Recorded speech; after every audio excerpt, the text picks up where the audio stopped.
The Black Lives Matter movement protests came back with fury in the spring of 2020 after lying dormant for several years. The Black Lives Matter movement can be most closely tied to its roots in the civil rights movement.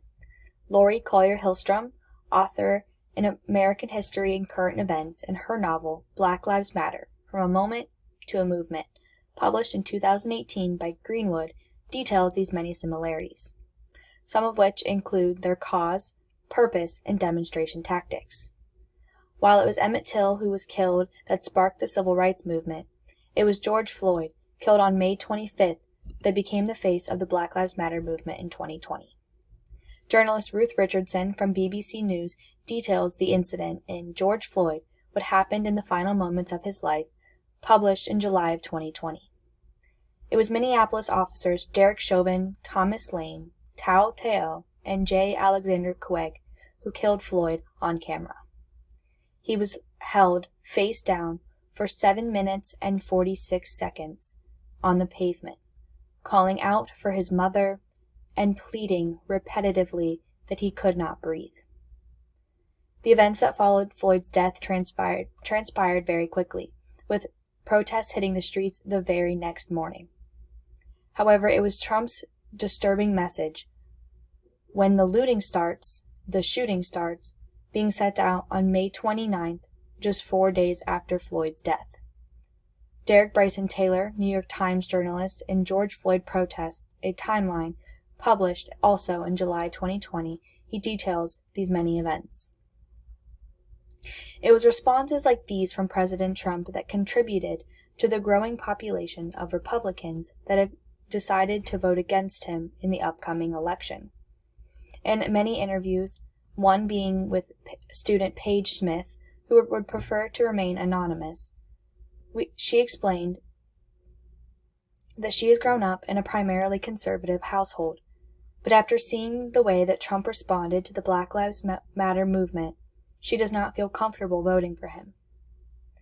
Protests that followed Trump's disturbing public threat grew exponentially worldwide.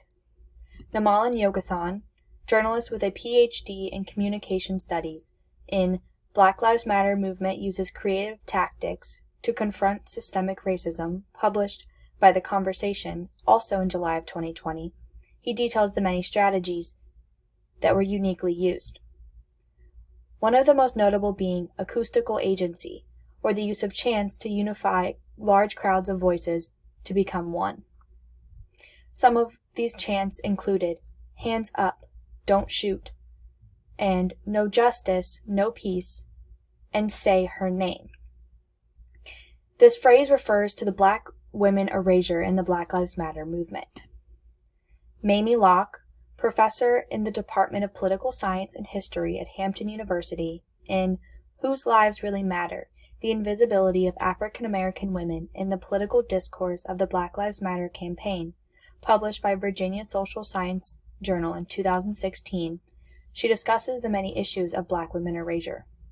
Say Her Name refers to the death of Breonna Taylor that occurred on March 13th, before the death of George Floyd. While her case still lacks justice today, this is a very common theme for Black women in the environment of the Black Lives Matter movement. In another interview with student Grayson Sage, she shared her experience protesting and her rationale for attending. She explained that she felt, as a white woman, she could never fully comprehend the extent of Black Americans' fear and trauma from police brutality. Therefore, showing up on the front lines of protest was her way of using her white privilege in the most effective way possible. Sage also said that the protests she attended were peaceful, despite many protests turning extremely violent between either police officers and protesters or looters and property. At the end of the day, Black people are being killed by the people in uniform that they are supposed to be able to trust when they're in danger.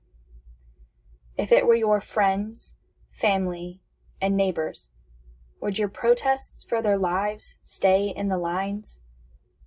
Should a smashed window discredit the pain and suffering that you and your ancestors have been experiencing for centuries? The Black Lives Matter movement may be an election issue, but it should not be a matter of politics, because human lives are not debatable.